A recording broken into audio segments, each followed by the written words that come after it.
The night my father retired from politics was the night I was officially erased. They held the gala in one of those old marble halls in D.C., the kind with oil portraits of men who never smiled, and ceilings painted to make you feel small. I'd barely made it through security before a junior staffer, clipboard in hand, greeted me like I was lost luggage. "You're not on the family table list, Miss Morgan.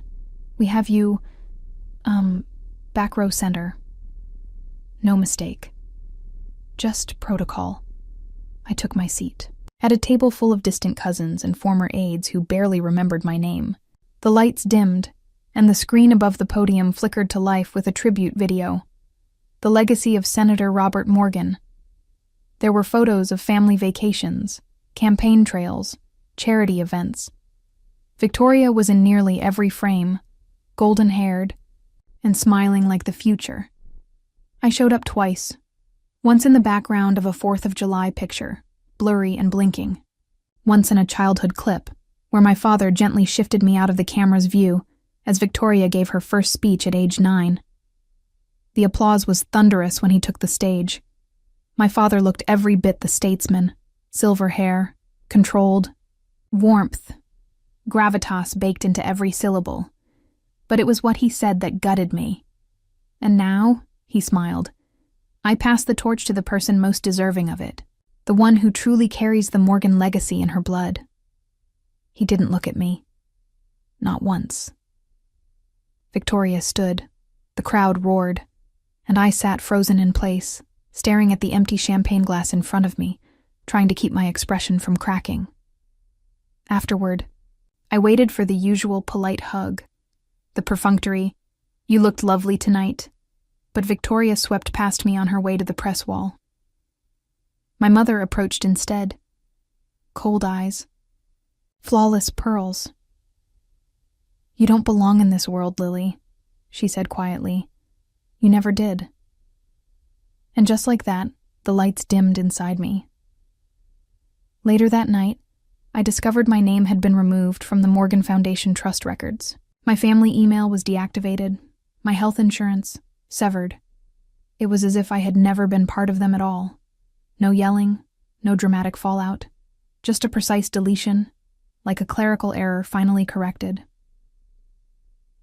2 days later, I returned to my apartment, a crumbling walk-up in Arlington my father had always called a phase. I didn't sleep. I couldn't. I just kept replaying the moment he said "in her blood" like a blade under my skin. Around 4 a.m., I opened the closet to grab an old blanket and noticed a box I hadn't touched in years. An old dented shoebox my grandmother had given me shortly before she passed. It was labeled "Lily, when you're ready." Inside, beneath a bundle of handwritten letters and dried lavender, was an envelope. A photo slipped out first. A woman, early 30s, striking eyes, dark curls pulled back, stood in front of a courthouse, holding a protest sign. I'd never seen her before in my life. Then came the certificate. Name, Lily Rose. Mother, Celeste Rose. Father, unknown. Date of birth, September 18th. Hospital, Arlington General. My hand started shaking. I flipped the paper over. A handwritten note was attached. "Lily, I wanted to tell you the truth myself, but I feared they'd never let you hear it. Celeste was your real mother. Brilliant, brave, and dangerous to the wrong people. The Morgans took you in not out of charity, but to silence her legacy.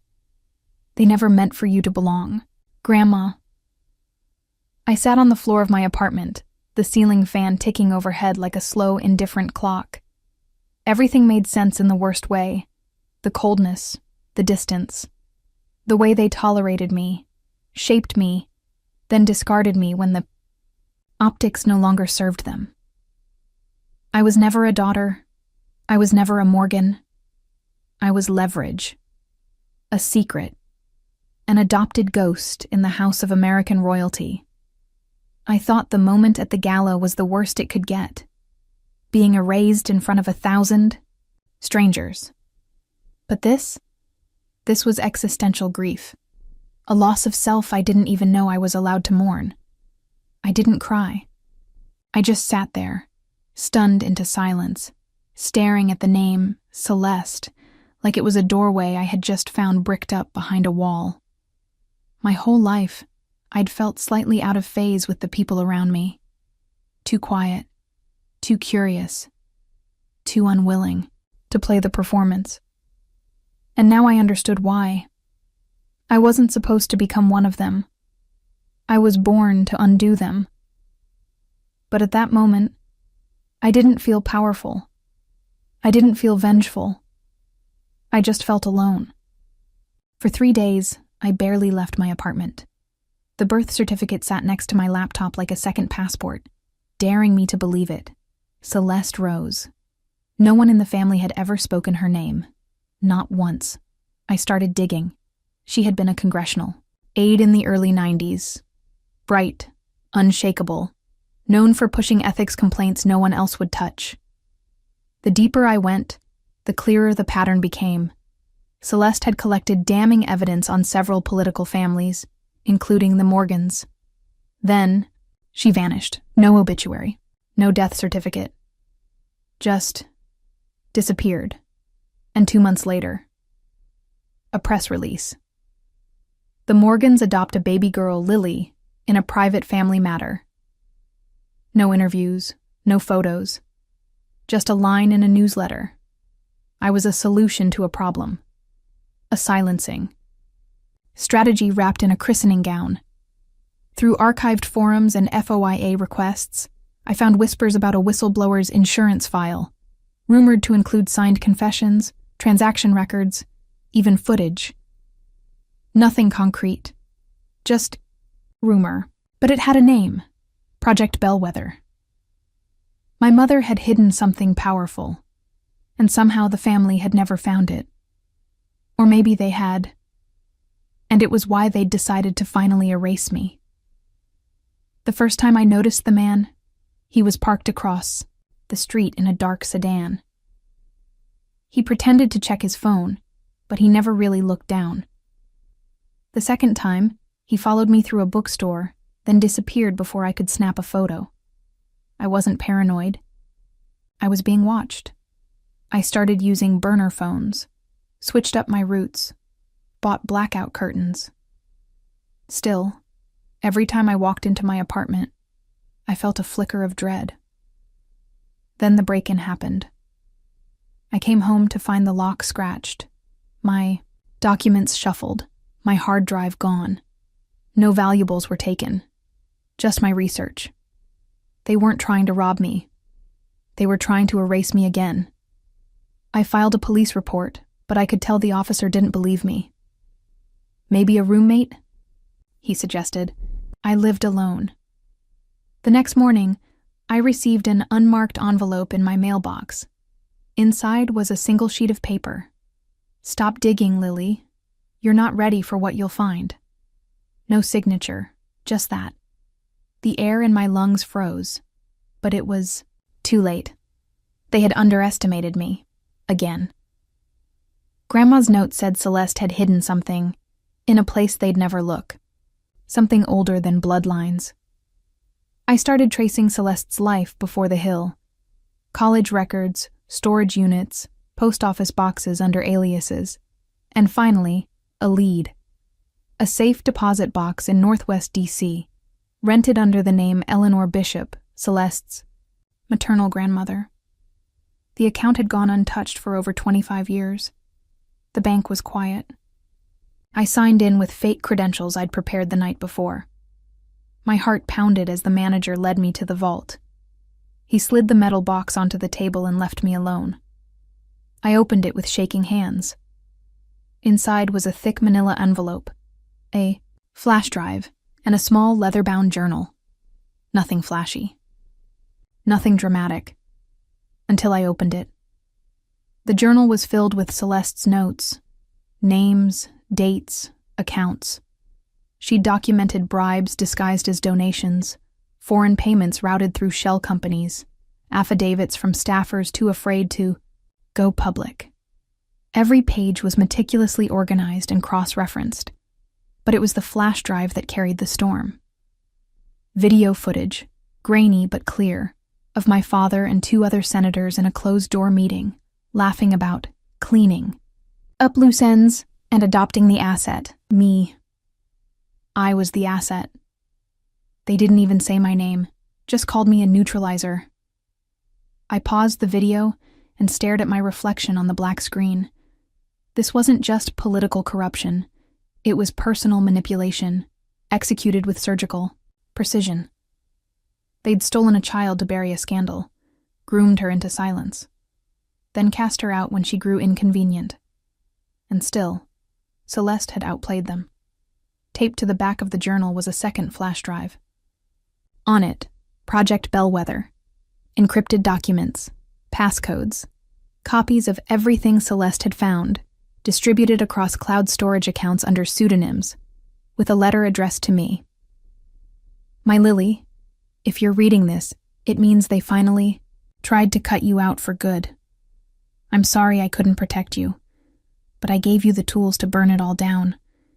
You are not a mistake. You are my countermeasure. Let the truth find the light. I sat there in the vault room, the weight of my mother's words in my lap, and my past finally cracked open. Everything I'd ever been taught about loyalty, image, and family had been a lie. They never wanted me to belong. They wanted me to disappear. But they didn't know what I had now. I wasn't just my mother's daughter. I was her contingency plan. The night before the awards gala, I barely slept. I kept replaying the footage in my head. My father's voice, detached, confident, cruel. I watched the video 5 times. I wanted to feel numb. I didn't. I felt steady. They were about to be undone by the one thing they never believed I'd become: visible. Victoria was being honored for a lifetime of civic duty at a nationally televised event. The press was everywhere. The entire Morgan legacy was watching. I wore black. No jewelry. No statement. Just the drive in my coat pocket, and the pass I'd been able to get using an old family connection who still had a soul. They didn't even notice me slip past the security curtain. I waited behind the screen, watching as Victoria took the stage, smiling into the lights like she was born there. She spoke about legacy, service, truth, and then I walked out. The silence was instant and jagged. I didn't say a word. I simply plugged the drive into the projection system and stepped aside. The screen behind Victoria flickered, then played, the footage, the meeting, the laughter. The phrase "neutralize the asset" echoing across the room. Then the receipts. The offshore accounts, the payoffs, the names. No one moved. You could hear the building breathe, and then the shouting began. I left through the side door before security could reach me. My job was done. By morning, federal investigators had issued warrants. News networks were looping the footage. Editorials called it the greatest political betrayal since Watergate. My father was arrested at home. Victoria tried to hold a press conference but was shouted down by protesters. My mother didn't even release a statement. They had built their kingdom on stolen silence. And I had spoken. The week after the fallout, I didn't feel triumphant. I felt emptied. Not in a painful way, but in a quiet, root-deep way. Like something had been removed that had never belonged in me. I changed my name, Lily Rose. It was more than a name. It was a reclamation. A few months later, I stood at the opening of the Celeste Rose Foundation, a nonprofit dedicated to protecting whistleblowers, truth-tellers, and adopted kids like me who had been used, manipulated, and silenced. I didn't speak at the ceremony. I let Celeste's letter speak instead. We printed her words in every program. Her signature graced the walls. Her face, the same one in that courthouse photo, was finally where it belonged. Visible, undeniable, proud. The Morgan estate was sold. The foundation bought it. We turned the library into an archive of Celeste's research and work. And the portrait that used to hang above the fireplace, the one of my father. It was replaced with Celeste. Sometimes, When I sit there late at night, I feel her in the room. Not as a ghost, but as an anchor. A lighthouse. A mother who didn't vanish. She just waited for me to find her. Victoria wrote me once from prison. She said we were still sisters, and that someday she hoped I'd understand why they did what they did. I didn't reply. Some patterns are better left broken, and some names are worth everything to reclaim. They tried to erase me to protect their legacy, but I was never meant to carry it. I was meant to end it. If this story hit you, drop a comment below. I read everyone. Like, subscribe, and turn on notifications for more true revenge stories. Until next time, stay sharp.